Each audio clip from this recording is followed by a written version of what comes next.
British culture and etiquette. British is the people, language, or anything related to the United Kingdom. United Kingdom is made up of 4 nations: England, Scotland, Wales, and Northern Ireland. It is an island nation in the northwestern Europe. England, the birthplace of Shakespeare and the Beatles, is the place where the City of London is located, which is a globally influential center of finance and culture. England is also site of the Neolithic Stonehenge and centuries-old universities at Oxford and Cambridge.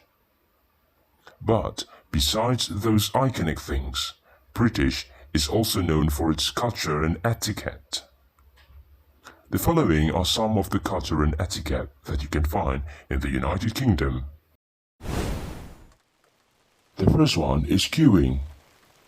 There is one thing that is indigenous to the great British folk. Something they are known for the world over, a nationwide dedication to forming and respecting a really good queue. Today, queues can be found just about anywhere. Most often, British natives can be found forming an orderly line while waiting for the buses, picking up tickets, or waiting to get on rides at the theme park, or waiting for the shop doors to open on sales day. You can get all of these pictures in most of the England.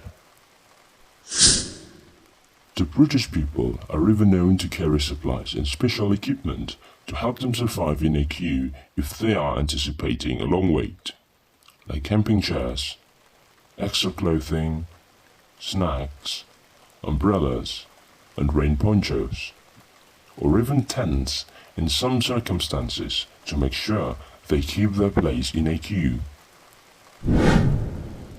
But where did this queuing malarkey all begin? Well, according to social historians, it is actually all a bit of a myth. However, there is evidence to suggest that it was born from the Brits wanting to create fairness and equality among their peers. Simply put, just wanting to show a bit of respect to each other. For the British people, it is extremely impolite to violate a queue. So, never put a herd in a line. The second one is on time. British people are very strict when it comes to punctuality. In Britain, people make a great effort to arrive on time. So, it is impolite to be late, even by a few minutes. If you are late, be sure to inform the person you are going to meet. Here are some situations when you are obliged to be on time, as well as some situations when it is advisable. For formal dinners, lunches, or appointments, you have to come at the exact time appointed. For public meetings, fairs, concerts, movies, sporting events, classes, church services, and weddings, it is best to arrive a few minutes early. You can arrive anytime during the hours specified for teas, receptions, and cocktail parties. The British often use expressions such as "drop in anytime" and "come see me soon." However, do not take these literally. To be on the safe side, always telephone before visiting someone at home.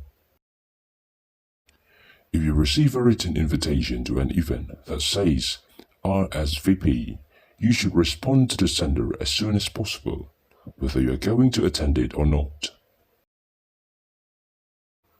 The third one is respect personal privacy. Privacy is about respecting individuals. If a person has a reasonable desire to keep something private, it is disrespectful to ignore that person's wishes without a compelling reason to do so. In the United Kingdom, it is important to respect the British desire for privacy.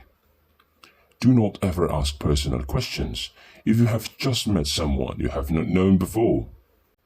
Whether it is about family background and origin, profession, marital status, political preferences, or money issues. Because all of these questions are impolite for the British people. The fourth etiquette in the United Kingdom is apologizing. In the United Kingdom, people have a tendency to over-apologize. For example, if you tell someone about something unfortunate which has happened to you, it is quite likely that they will apologize. Example, they will say, "I'm so sorry to hear that you have been unwell." British people cannot resist the urge to apologize. For example, if someone accidentally bumps into you, it would be common for you to apologize and say, "I'm sorry," as though you are sorry for being in their way. In the United Kingdom, we like receiving warm, heartfelt apologies as well as giving them. If you have done something to upset or offend someone, it is important for you to offer them a genuine apology. A half-hearted apology will not go down well. If you are offered an apology, it is considered good grace to acknowledge and accept it. In some cases, you may still be a little upset over the incident, but by not accepting the apology, the situation will escalate. A typical way of accepting an apology is by saying, "It's okay, don't worry about it." Or, for more serious incidents, you can say, "I forgive you."